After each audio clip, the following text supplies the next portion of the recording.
That's right, everybody. Welcome back to the season of encounters. That's right, season 5 of the Squawk Rock podcast. Tonight we're off to North Carolina for some official Bigfoot sightings and quite a bit in store with the portal Orba Palooa. So let's just kind of jump right into this poppycock and start the night off with some news. Hello, everybody. I am your host of this mess, the Reverend Jeff Kelly. I am here, and you are there, and you are awesome. Thank you so much for being here. I do actually mean that. So let's take a look at some news of the week because it's going to get juicy here in a moment. Some interesting news out of the Sun. Take it for what it's worth. The Flores men, that's right, the hobbits found in Indonesia were not direct relatives of modern humans. Scientists finally confirmed. We've heard rumor of it for quite some time, but now experts are being seen by top men.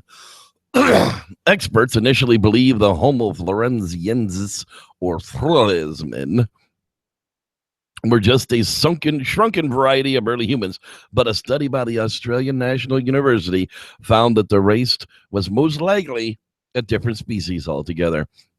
Researchers think that they were related to the sister species of Homo habilis. Habilis. Yes, I can never get that one right. Homo habilis, one of the earliest known ancestors of modern mankind, which lived in Africa 1.75 million years ago and found their way to obviously all over the planet and landed in Indonesia at some point in this sort of dwarfism results. Now, we do know that as things are isolated, they do get smaller, especially if the plants and the flora and your land masses are smaller. So over millions of years, maybe that's how they turned out. But wow, isn't that an interesting thought? They all made it that far and intermingled just the same. That's the way it's going to come out anyhow. Okay, moving right along to more interesting information. Humans in California 130 years ago. Well, let's get the facts. A new study has dropped a bombshell on archaeology, claiming signs of human activity in the Americas far earlier than thought. 2 mastodon femur balls, one place faced up and placed down, are among the remains found at the Curiti site in San Diego. That's right, named by the Spanish. It means a whale's vagina. No, actually, in an announcement sure to spark a firestorm of controversy, researchers say they found signs of ancient humans in California between 120 and 140,000 years ago, more than 100,000 years before humans were thought to exist anywhere in the Americas. If the researchers are right, the so-called Mr. Stuttering dyslexic is going to skip that one. Mastodon site could force a rewrite of the story of mankind. I realize that 130,000 years is a really old date and makes our site the oldest archaeological site in the Americas, said study leader Tom Demerer. God, French. As a paleontologist at the San Diego Natural History Museum, whose team describes their analysis today in Nature. Of course, extraordinary claims like this require extraordinary evidence. And, we'll see what happens as this all bears out. Who knows? They could just have been using really old bones. Moving right along. The end is near. The end is near. Repent. Well, not exactly. The end is near for the Finding Bigfoot show. That's right. A festival at Veterans Park in Willow Creek is being hosted by Animal Planet's hit TV series Finding Bigfoot in cooperation with the Willow Creek Chamber of Commerce on April 29th. That's this weekend. This event is open to the public and free. The Finding Bigfoot cast, Cliff Brackman, James Bobo Fay, Matt Moneymaker, and Renee Holland will be in attendance, as will special guest Bob I Didn't Go to the Woo Fest Gimlin from the Patterson-Gimlin film fame. That's right. The group will speak with guests and review the PGF footage in the VFW hall adjacent to the festival and discuss the historical film that made Willow Creek the Bigfoot capital of the world. Truth be told, the Bluff Creek The Bluff Creek where the Patterson Gimlin film was actually made is nowhere near Willow Creek. But hey, whatever. That's this weekend. Speaking of that, the parade starts, according to this, at 10 a.m. So if you're going to be there, you better be there earlier than that, like 6, 7 a.m., because these people do like their Bigfoot. Festival leaving the Bigfoot Museum in Willow Creek, the China Flat Museum. The mini parade to kick off the Finding Bigfoot Festival leaves Willow Creek China Flat Museum at 10 a.m. and heads to the Veterans Park at 100 Kimtu Road in Willow Creek. So that's where it all is, and that's where it's all going to end, probably for the last time for all 4 of the cast of Finding Bigfoot to be together at all. All right, let's get into some real Bigfoot for a moment. Oh, wait, no, not exactly. WKYC sure likes to pee in my pudding first thing in the morning. Londonville, Ohio. Bigfoot believers and skeptics alike packed Londonville, Ohio's theater on Monday night for a scientific discussion on the legendary ape-human hybrid said to roam the North American continent. Ape-human hybrid. They got to be on the Melger Ketchum ball here. Mark Wilson, a geology and natural sciences professor at the College of Worcester, led the presentation titled A Scientific Perspective on Bigfoot to explain scientists do not believe it's likely the creature truly exists. Well, thank you for being a party pooper, Mr. Mark Wilson, Mr. Geologist. Now, if you were a biologist, might have a little bit to say on the matter, but, your expertise is in rocks, sir. I'm not real sure what you know about Bigfoot. Anyhow, we're going to move right along from that crap show. Thanks a lot, WKYC. Bigfoot Research News tells us that PhDs are astounded by Bigfoot videos. Yeah, this is back to that Todd Standing crap. It's every single week, it's getting closer and closer. I have no idea what's going on, but somebody's giving this dude hope or money. I'm not sure which, but Todd Standing's comeback is in full swing. Several years after abandoning the Bigfoot scene, he's returned to attempt to show that his Sasquatch videos are the real deal. This video below is the series of clips from 2003 when Todd met up with Jeff Meldrum and John Bindernagel. Yeah, so what Standing did was go back and crop all together those crappy pieces that they did for Bigfoot North and put them into this one astounded Bigfoot video. Bindernagel was so old at the time that he didn't know it. He was just talking about Bigfoot, not necessarily Todd Standing's Bigfoot. And Meldrum was on the payroll, and I'm sure Bindernagel was probably getting paid for those as well. So what does a paid scientist word worth? Well, I guess it's worth how much ever he got paid to read those cue cards. So remember, folks, it's not me that does these things. I just point them out. Doesn't make me the asshole, makes them the asshole. Point your anger in the right direction. Stop pointing it at me. Okay. This is one of those moments where, not the kind of person to say a told us so, but you know what? I told us so. I fucking told us so. So here is Bigfoot Project Investments, $1 million Bigfoot bounty issued by Bigfoot Projects Investment Incorporated. Not for the faint of heart. Help us prove the world that Bigfoot does exist. We're offering a $1 million Bigfoot bounty for anyone brave enough to deliver information leading to the capture of or delivery of a bona fide Bigfoot. Tom Biscardi, director of publicly traded company Bigfoot Project Investments Incorporated, he emphatically states, well, we went through this a couple of weeks ago. Steve Coles goes through their finances every quarter, and so far they're like $36,000 in debt. So where are they going to come up with this $1 million to pay for somebody if they actually come up with a Bigfoot? However, this is really interesting, people. Note the address at the top of this screen. If you really want to run them through loops, why not tell them that you too have a Bigfoot? I have a Bigfoot. You have a Bigfoot. We all have Bigfoots in our basement, and we'll talk about that here in a little bit. However, let's scroll down that page just for a moment to get to the point where I told us so. I fucking told us so. Notice the $1 million Bigfoot bounty is being underwritten by Odds On Promotion, a contest and promotions insurance company. See complete details below. The plot thickens. Let me get on down here a little further in here. Let me go ahead and increase the font size for some of you people because you might not be able to see it. All right, here's what it actually says, people. Bigfoot bounty notice. $1 million Bigfoot bounty for information leading to the capture or delivery of the creature known as Bigfoot details. The odds on promotion contest, people. You stinking can't catch up with me because I'm going to read something on the friggin' screen. All right, people. Basically, what it comes down to is odds on promotion are going to be the ones that have to certify the Bigfoot if it's ever found to begin with. So without that being done, Tom Biscardi isn't paying anybody for anything, and he doesn't have the money to actually do so. So in the odds on promotion script, it actually tells us that information itself, that their experts have to certify it. So I was absolutely right. They bought an insurance policy.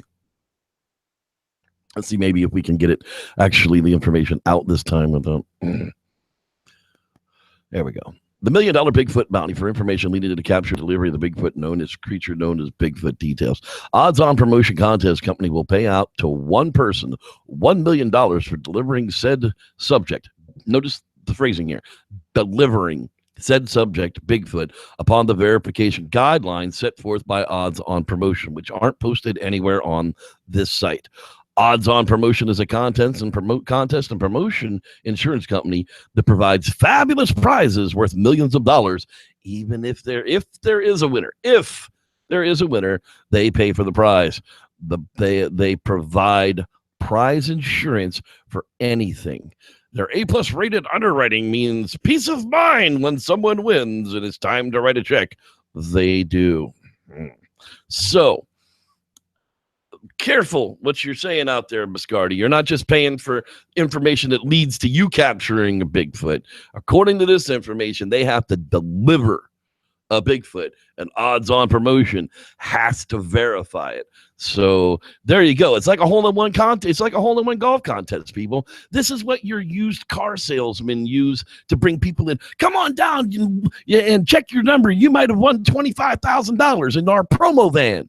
Well, that promo van is one of these jackasses, and they don't really have that $25,000. I've actually worked for some of those guys, and trust me, nobody has the $25,000 winner. Now, in this case, I'm sure they're going to find some way to jack somebody out of paying out a $1 million prize, because I'm sure that company probably doesn't have it either. Anyhow, that's the true information of what's going on with the Bigfoot Project's investments in Biscardi's bullshit $1 million. Jackasses. Okay. And while we're at it, we're on to this stuff here. Don't forget to be a member of the Squawkers Lounge fan page. This is where everything hits first. All information, all video links get posted here first. It is at facebook.com/SLoungePodcast. Tell your friends. Get it out there. It's moving up every week. I'd love to see it over 2,000 likes here real quick. And that, my friends, concludes the news for this evening. Wow. Now it's time to move on to a little bit of sadness. It truly, truly is. The portal Orba Palooa was last weekend, and the big reveal has finally been released. And the memes, the memes, whatever you want to call them, they pretty much are starting to tell the story. But I'm going to actually read out to you what seems to be the information that was out in the great reveal. This is Dr. Matthew Johnson, traumatic brain injury, closed brain injury sufferers, released to the world the truth and the meaning behind Bigfoot. Apparently, the main points in the reveal are this: that Dr. Johnson and friends saved 23,543 souls rescued from their home planet through a portal that was stabilized by Nikola Tesla's type of equipment. This happened sometime over a year ago, and that was the problem, was they needed 1 year of adjustment before Matt could reveal to the world of what he was telling us. That the forest people traveled through the portal as beings of light or orbs and have the ability to change their shape into anything they please, but they choose the upright hominid known as Sasquatch for Earth existence and how we view them. And then they morph into trees, and they have a symbiotic relationship with them. They do not eat mammals. They eat bird and fish and eggs, fruits and berries, and other small animals. Mammals. Matt was the first person, according to the forest people, who was able to open and close the portal to their home planet many times, basically at will. So they tasked Matt to create the shunt to keep the portal open. This is where this other douche came along with another douche, and they helped Matt because he's totally mechanically inept. So that the three of them together performed the task. They performed the mission to create a shunt to keep the portal open so they could rescue the remainder of the forest people on their home planet, because their home planet was dying of a sun for many millions of years. The mission was accomplished because this douche created a machine based on Nikola Tesla's work. Douche's machine was able to keep the portal open while the forest people went back and forth to the home planet to rescue their other 20,354 people remaining that were still left on the planet. And the mission became to rescue those survivors. And they accomplished that mission to transfer all of the other people to the planet Earth. And their mission was accomplished. This poor guy he's assuring us that the mission was accomplished. The Sasquatch forest tree being of light orb people lost 3 members during the transfer, but they all got to see planet Earth before they passed. There's more details, but Matt will release them on his YouTube channel. Still waiting 4 days later. Later on his channel. Yeah. Mm-hmm. If like I said, so we have Planet of the People, portals and tree ketchup. I have a portal in my basement and I'm not afraid to use it. There we are. Finally, the tree people. This is literally what I foresee. I foresee him having cleansing sessions. Whatever they may be, they'll have cleansing sessions with the Messiah before they go out into the forest. And I can just see 20 people sitting around a tree like this, meditating, conversing with their forest people. And you too can get a forest person of your very own, maybe right outside your door, but you'll have to go through these cleansing sessions before that happens. I've been right so far, people. I'm going to continue this on. I mean, it's really like Mormonism, Scientology, and the Emperor's New Clothes all wrapped up into one. Now, when it comes down to it, this gentleman's got a great idea. You got to respect everybody's belief. No, you don't. That's what gets everything in trouble. You have to acknowledge everybody's belief, and then you reserve the right to say, that's fucking stupid. Are you kidding me? That really is the long and the short of it. I don't have to accept your crazy ass beliefs because they're your crazy ass beliefs. I just have to acknowledge that you've got some crazy ass beliefs, and that's on you, not me. And in the end, you seriously just went on full on Gary Busey. You can't do that. I mean, tree people, orbs of light, becoming trees. I don't know how to process this as a rational, intelligent human being. Now, during all this Orba Palooa going on up there, there's other people releasing books. Ron Moorhead of the Sierra Sounds releases The Quantum Bigfoot to go right along with Magic Johnson's Interdimensional Portal Squatch. Nobody calls him crazy.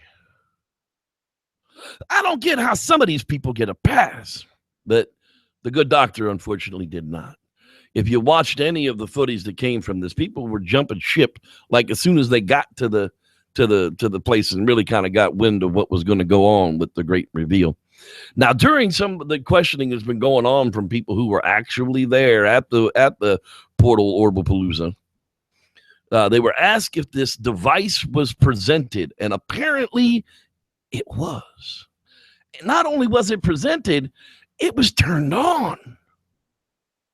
Now, I don't know about you, but if I got a portal producing device that's going to hold open stents to let a bunch of alien races come through it, I ain't going to just mambly-pambly be turning that sumbitch on no matter where I am. That sounds like dangerous shit to me. Sounds like Homeland Security kind of stuff to me. Sounds like maybe somebody ought to be investigated for bringing 23,500 illegal aliens onto the planet without anybody's permission. There's a whole lot of things that are going wrong with this, but the more I thought about it, the more I really came down to the idea of I can't be angry with Matthew Johnson. It's really not his fault. It's giving Gary Busey the keys to the bus and telling him to drive everybody to the Grand Canyon. And y'all got on the goddamn bus. It's your fault. It is his family's fault. It is his children's fault. It is the direct people around him's fault.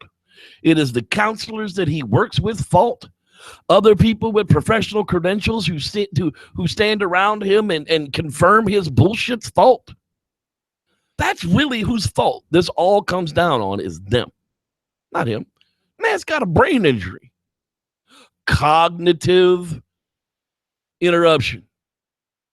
Part of the description of what he says he has. I ain't making this up.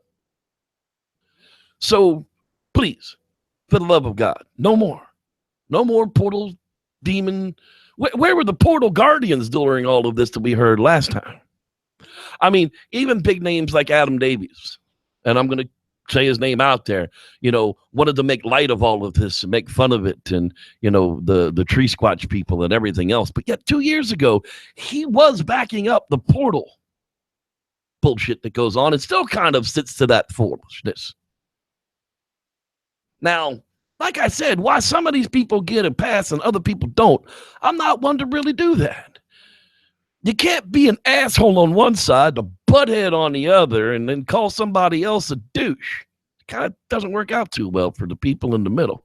Anyhow, I'm going to get off this portal stuff for now until we actually get to see the great reveal. But when we actually get to see the great reveal, I will come back and revisit this nonsense portal squatch, whatever the crap they got going on out there. But until then, I'm just done with it. I need a break. It has seriously made me lose like 15 IQ points, even considering that any of this crap could possibly be real. And the people that are supporting it are just as insane as he is. Okay, people.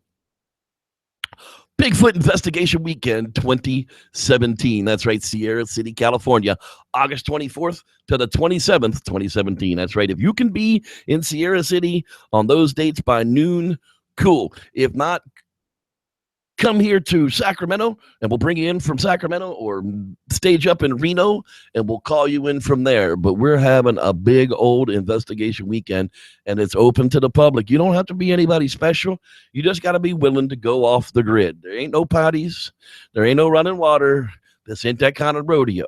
But if you've got the cojones to step out into Bigfoot land and really wait for Bigfoot to show up, then we'll actually take you there. And we're looking forward to it. Still about half the slots are still open. Some slots reserved for VIP people, so you don't have to worry about yours getting passed up.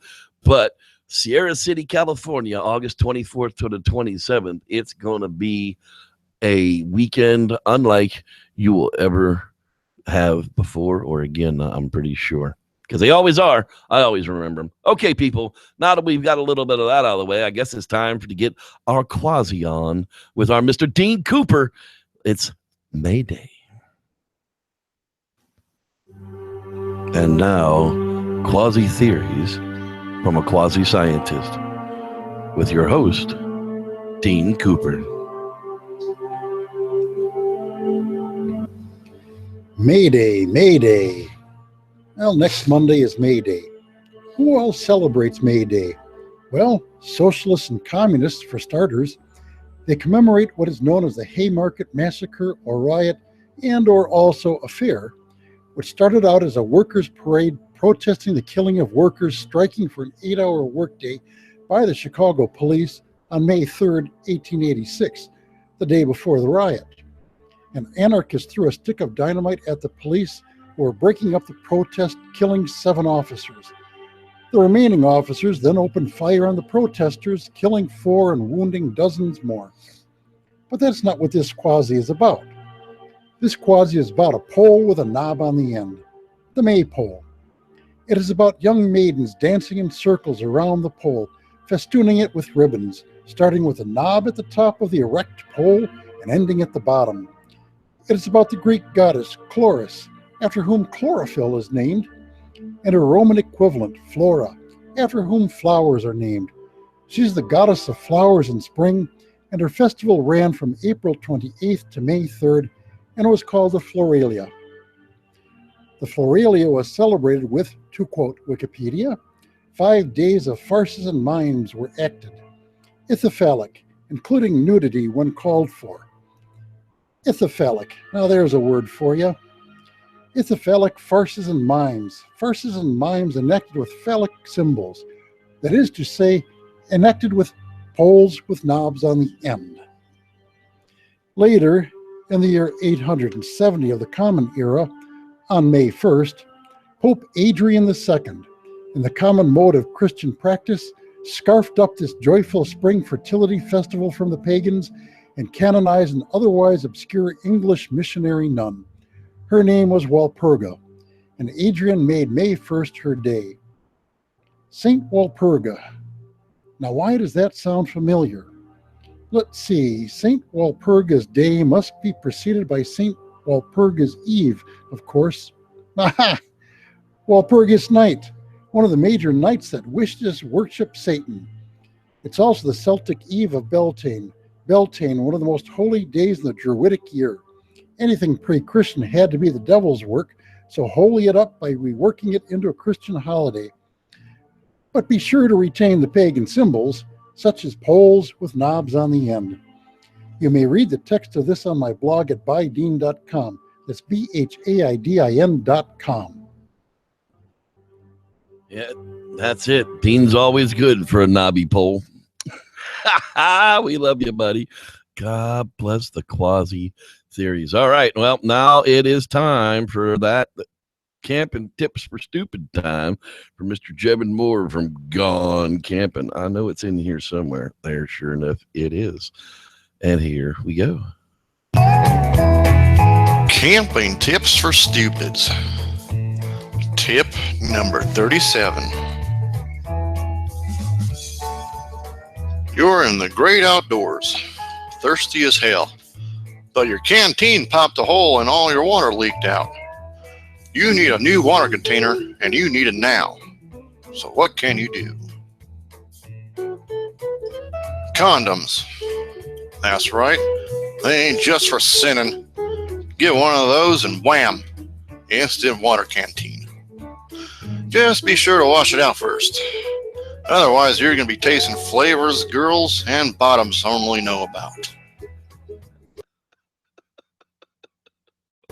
And hell, if you run across a hot nympho wood elf, cram her into it and get her home so you can sell it on eBay and get rich, biatch. Honk.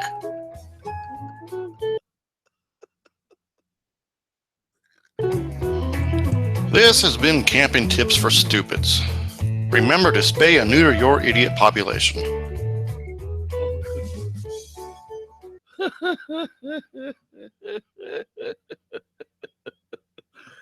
Spay and neuter your idiot populations, indeed. God bless you, Jevin. Woo! All right. Well, it's that time of the show where I actually say hi to the people out there in internet land. So let's see who's hanging out in the live chat room tonight. Oh, look there. Miss Starshine's made an appearance tonight. How you doing, girl? Oh, look. Forest Groves. Now, we're going to have the Battle of the Forest in here because I know Forrest Krabs was hanging out earlier on. There's a Duo Duerden. I think that's right.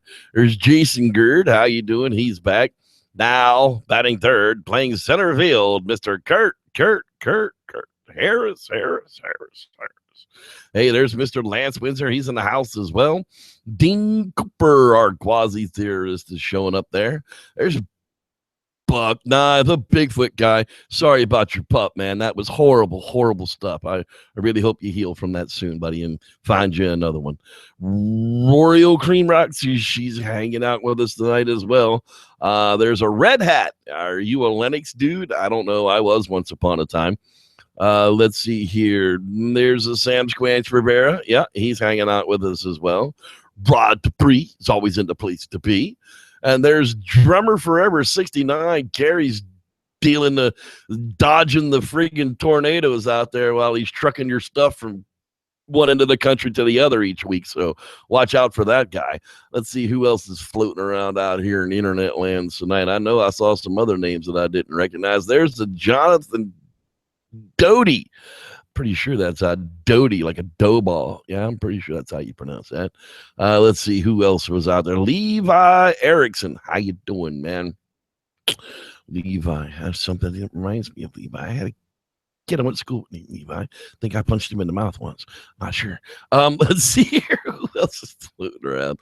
I know there was more people in here earlier, but there's a God. Moyo 19. Best I could do with it, pal. Get a better name or let me know how it's pronounced, one way or the other. There's Squatchbox and Chris hanging out tonight with us watching the show. I appreciate it, guys. Let's see who. Boy, we're only halfway up. There's a bunch of people here tonight. That's right. You guys all rock, and every one of you is worth a mention and a shout out. So if I haven't mentioned your name yet and you were here, make sure you type in your name in the bottom down there and say hi again so that I don't miss you. What the heck is going on here? I don't know. Somebody's tagging me in here. I'll have to read it later. All right. Obsidian Radio's checking in. I see. I didn't skip you after all. There's Joe Nicholas. I see that one's up there as well. Oh, man. Paul Morgan. He was here. I'm not sure if he's still here, but if he is, hiya. Patrick Cassidy was checking in as well. And I think that is about everybody. Collier Wilmus is always out there as well. Mr. Bread Box Boy, get your bread out, make some peanut butter and jellies. Let's get down here just a little back at the bottom to make sure that we didn't miss anybody now that it's been so long, and checking in with all the ones at the top. I think we've done it. I think there's a William Morris. How you doing? Andrew Jones, Dave Jackson checking in. I think that's probably everybody. So thanks everybody for being out there watching the show live. Yeah, it is packed tonight, and I very much appreciate it. Thanks everybody for being here. Hey, let's get down to doing what we was going to talk about, and that is encounters from North Kakalaka. That's right, North Carolina. If you people don't know the difference, to be honest with you, if you don't live in the Carolinas, you're the only people that think there is a North and the South. If you live in the Carolinas, they're pretty sure that they're all one state. The Carolina Panthers, the Carolinas this, the Carolinas that. So it's really only you people outside of the state that think that there's two actual states out there. But we're going to talk about the north side of the state tonight. The Montgomery County is where we're going to start off. And let's see if we can't bring up a little bit of a map of said place. I think YouTube's been very resourceful tonight. I think we're going to be able to do such things for you. There we go. Sure enough, there it is. That is Montgomery County inside the great state of North Carolina and the Uwharrie National Forest. That's right. It's right dead smack. And matter of fact, one of our really interactive squatchers just picked up and moved to a home right outside the Uwharrie National Forest, and that puts you right about where it does. Now, the We'll be talking about the Shenandoah National Park here a little bit later on as well. But let's start out with some stories from Montgomery County. All right, so let's see here. It is summer 1990 in June, 220 south north of Candor, North Carolina. In 1990, I was going to the beach down Highway 220 south with my husband. He didn't see anything. Best I can remember, we were close to Candor, where the 211 towards Pinehurst and Aberdeen, North Carolina, come together. Though it is a very rural area and farms and woods, there's an area where it's straight and slightly a long grade going downhill so you can see for a long while. I'm not good with distance, but I saw something big and black-brown come out of the woods and go across the 4-lane and vanish into the woods on the other side. Now, I was going some 60 miles an hour and was so fast it looked like it was gliding, sort of swinging its arms. Of course, my husband, now my ex-husband, didn't see anything. I got to the place in the road where it crossed and thought to myself, what the hell was that? I had to have been big for me to have seen it from that far away. I've always wondered until I came upon Bigfoot websites, and that's when the bell went off in my head. So there you go, road crossing in 1990, right there along the 220 South in Gander, North Carolina. Sounds like an honest encounter to me. Let's see here. Let's move right along here to the year 2004. Again, summertime, June. Sounds like summertime out there in Montgomery County is probably the time to be squatching. They are close to Baden or Albemarle. One morning after leaving the campground in the National Forest to get a biscuit, me and my father saw something big walking across the road. I couldn't identify it. It was walking, then stopped, looked at us real fast, and stepped off the road into the woods. There was a road sign when this thing walked in front of it. It was completely blocked the sign. As I asked my dad if he had seen what I had seen, and he said yes. I said, well, thank God. I thought I was going crazy or something. And we pulled up to where the thing had stepped off the road and looked around, but nothing at all near the brush where this thing had went through was not even moving. We got back in the truck and started driving, and my dad said, well, what in the world was that? We tried to rule out every other possibility, but Bigfoot, they didn't work out too good. So first I said it could have been a bear or someone riding a horse, but my dad said if it was a bear, it wouldn't be walking upright unless it was threatened or trying to reach for food, and it wasn't present, and bears aren't around the Stanley Country area all that much. Then my dad said maybe it was a horse because there are horse riding trails and a horse camp in the National Forest, but there's one problem. Something as big as a horse or a bear should have upset the brush and should have still been moving, but it wasn't. So there you have it. Another kind of a road crossing going on there in Montgomery County. Sounds like it happens a lot in the summertime. I wonder what's going on in the summertime. Well, food sources are changing and are probably moving from one to another. All right, moving right along here to the wintertime, December of 2010. I backpack in the URA with a group of up to 6 kids on a regular basis as a trip leader for a wilderness outing program. This past winter, I experienced the same strange occurrence on 2 different occasions in the same spot at a primitive campsite. Our group had scratched out along the Super Tree Loop in the Wood Run area of the forest. During the wee hours of the morning in December, and once again in January, I heard footsteps crunching through the heavy layer of dried leaves in the forest floor.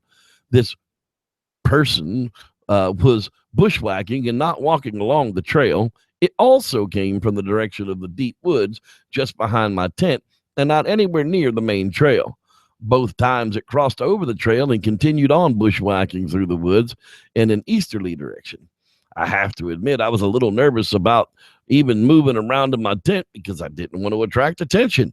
I laid there frozen both times until the thing was gone and didn't get a look at it. Both incidents happened on especially cold nights in Uari, mid to the upper teens.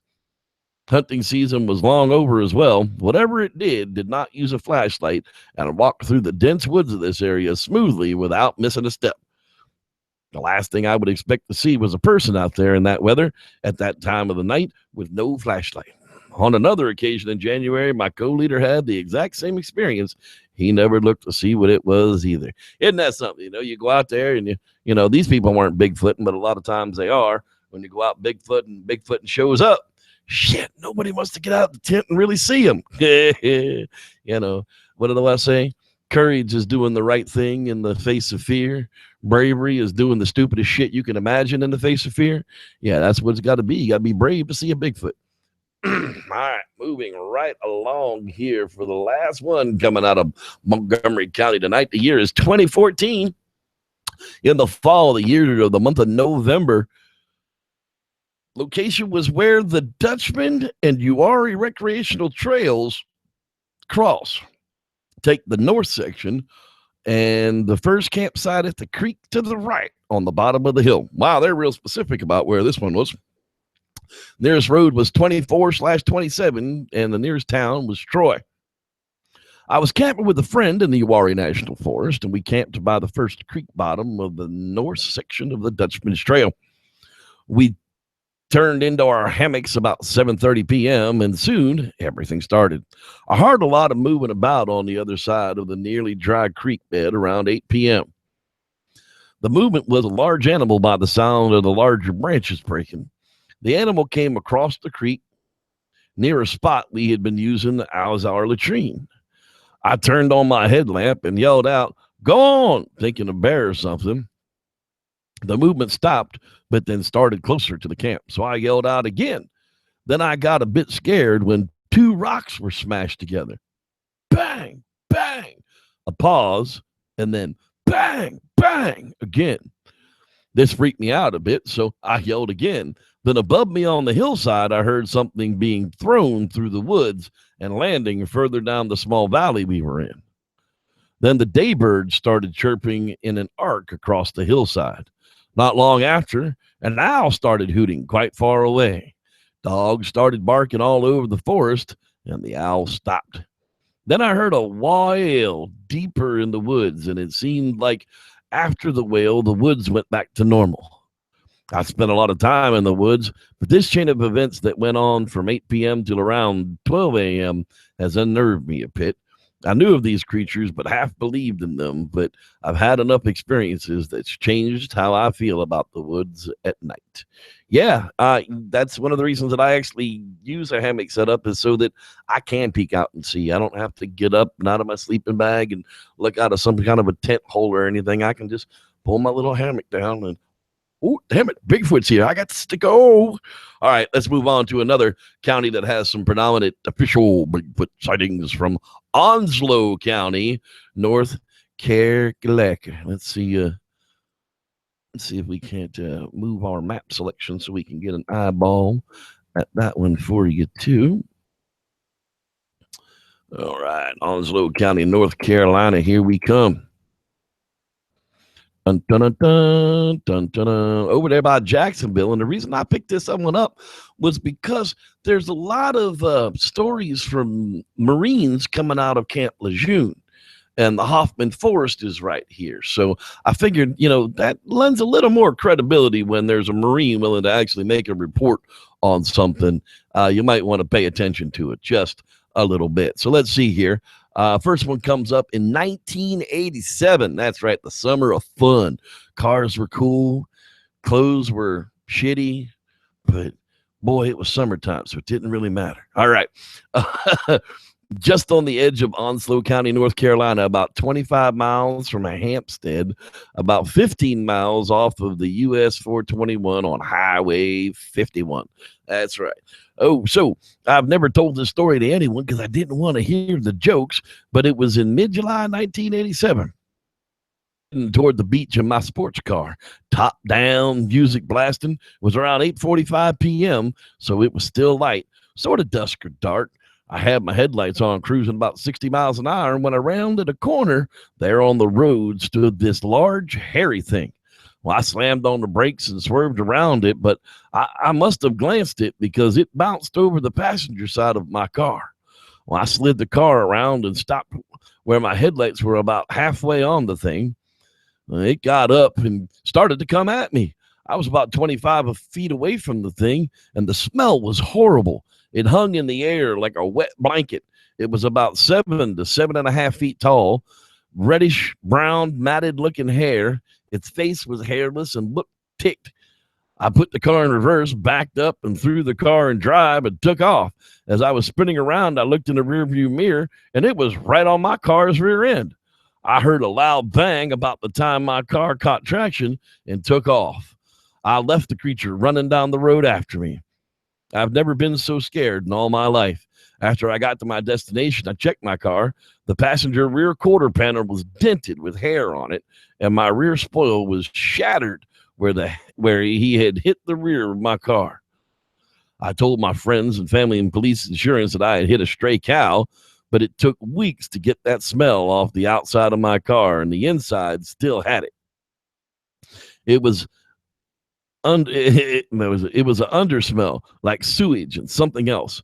I was 27 then, and I'm 38 now, and I've not been down that road since. I'll drive 45 to 50 miles out of my way just to not go that route. Now, angry Bigfoot chases man through, North Carolina Road on the next Bigfoot Campfire story. That might not be a bad idea. The sewage smell, the nasties, that stench smell that people talk about when they associate it with Bigfoot. I honestly think it has something to do with scat.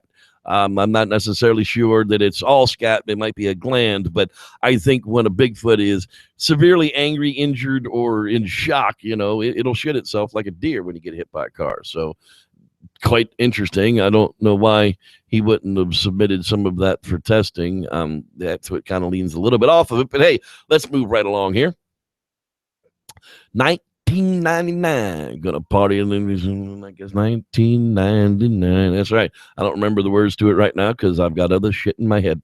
All right, we're looking at Onslow County, North Carolina, July. That's right. North Carolina seems like summertime is big time Bigfoot hunting. Right nearest town is Camp Lejeune at Highway 172 and 17. I've always wanted to tell this story to someone after reading reports. I finally have the nerve to tell it. I live in Carteret County, and at the time I worked in Sneed's Ferry in Onslow County, and the commute to work every day took me through Camp Lejeune via the back gate. As I made my turn onto Highway 17 off of 172, I noticed what I thought was a bear sitting down under a huge pecan tree on the right. Since there was about 50 or 60 feet distance between me and the bear, I decided to pull on the side of the road to watch him for a minute. It was a warm July morning, and I had the windows of my truck rolled down, and as usual, I noticed the most ungodly smell I'd ever experienced. It was kind of like rotten eggs mixed with sewage and sulfur. As I sat and watched, I quickly realized that 'tweren't no bear. It was a creature, and it stood up from the crouch position, walked over to the pecan tree, and began shaking it. Well, I was floored by what I was watching. Understand that this tree is immense, and this creature had no problem shaking the pecans from it. Pecans that are still in the green holes, by the way. I wanted a better look at it since the whole sighting was with its back to me, so I put the truck in first gear, ready to bug out if need be, and blew the horn. It suddenly stopped and just completely froze still with its back to me. It stayed like that. I laid down on the horn for about 10 seconds later, and it slowly turned and looked right at me. That's when my heart decided to do the 50-yard dash in 2.3 seconds, and I couldn't see its face that well, but it stood about 8 to 10 feet tall, and its hair was very long and matty. It stared at me for what seemed like eternity and made loud screeching noises and tore off into the woods.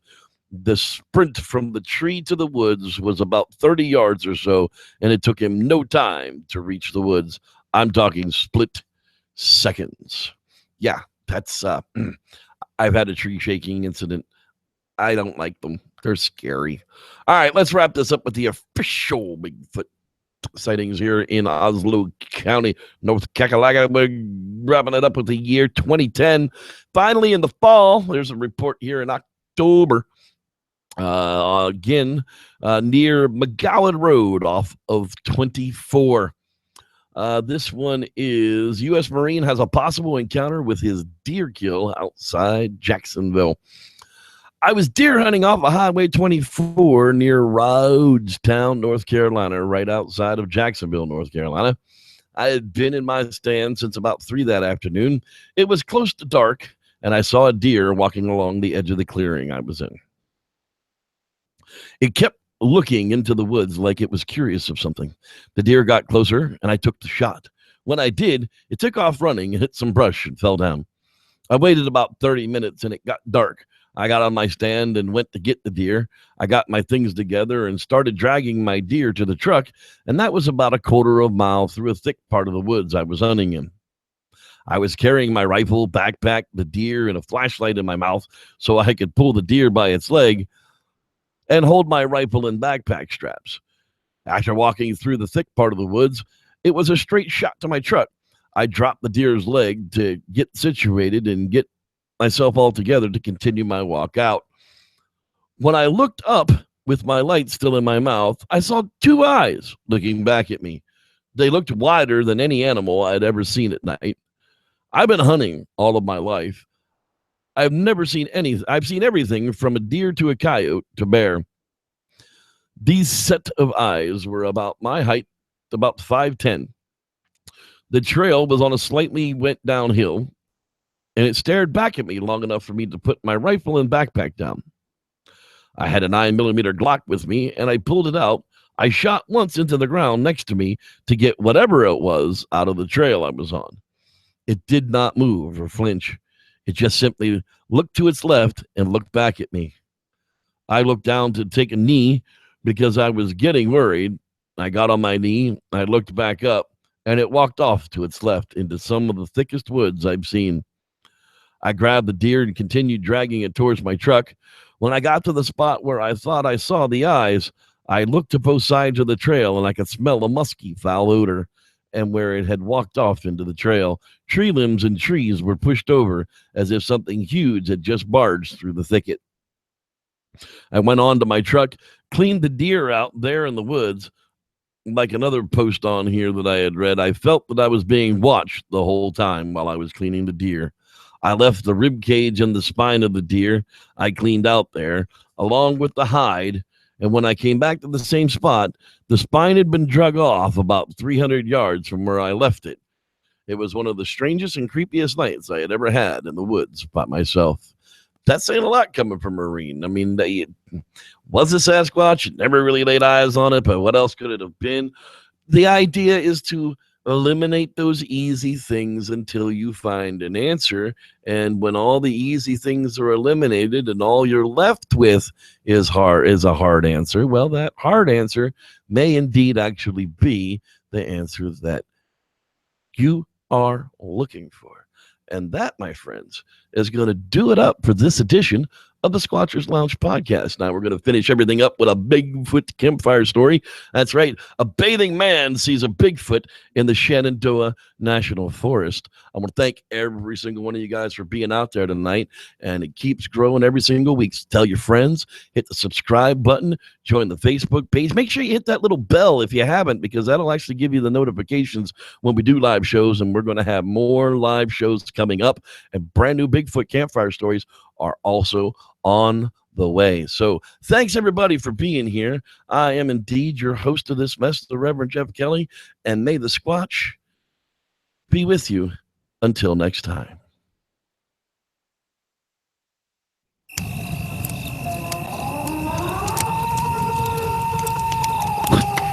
What the hell is that?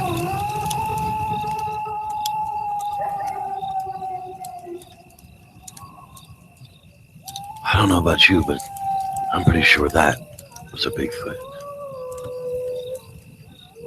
Let me tell you a story. Now, for this story, you can call me Tom. I'm about to relay to you isn't exactly my most shining moment, but kind of is what it is. My friends had talked me into going snow event camping in the mountains near Shenandoah National Park. It was private land, but no improvements to speak of, right next to a free-range cow area. We had usually visited in the spring and the summer, but this year our pal Travis had a new 4x4 Jeep, and well, he wanted a weekend to remember. We packed up right up after work and headed up to the property as the snow was expected to start following early the next day. So we had enough time to get up to camp and set up beforehand. We arrived shortly after dark, which sucked more than I'd like to explain, and the temperatures began to fall quickly. We got a fire set up as fast as we could. We began to set up camp before eating. We had been here before, so the fire pit and the sleeping area were all cleared and worn from use. Before too long, we were all sitting around the roaring fire and picking things out of our pack to cook. The moon was waning and not much light at all. It was a good night for all of us. The next morning, I got up before anyone else had headed up to the lake, a short walk up the hill. I'd stripped down to my tighty whities to get cleaned up before the snow began to fall. I waded in up to about my knees and I screamed out from the cold water. Just after I screeched, I heard a snort, kind of, from a short distance from me. And when I turned to look, there it stood. A giant, hairy man, at least 8 feet tall. I was so shocked to see him standing there, it seemed that he was just as shocked to see me. I looked at him and he looked down at me and kind of snickered, whooped, and ran up the hill. I stood there for a few minutes when I finally realized that Travis had joined me at the lake. He called over to me and asked what I was staring at, and to be honest, I didn't really realize I'd been staring at all. It almost seemed like a trance of some sort. I gathered up my things and I got dressed and went back to camp with Travis. I debated with myself for a very long time if I should tell anyone what I saw. Pretty sure that's exactly what it was a Bigfoot that day. And you now are the first ones I've told this story to in over 20 years. Travis never heard it. This poor fella, well, he saw Bigfoot when he was least expecting it and at his most vulnerable. Thanks for listening. I'm Reverend Jeff. May the Squatch be with you.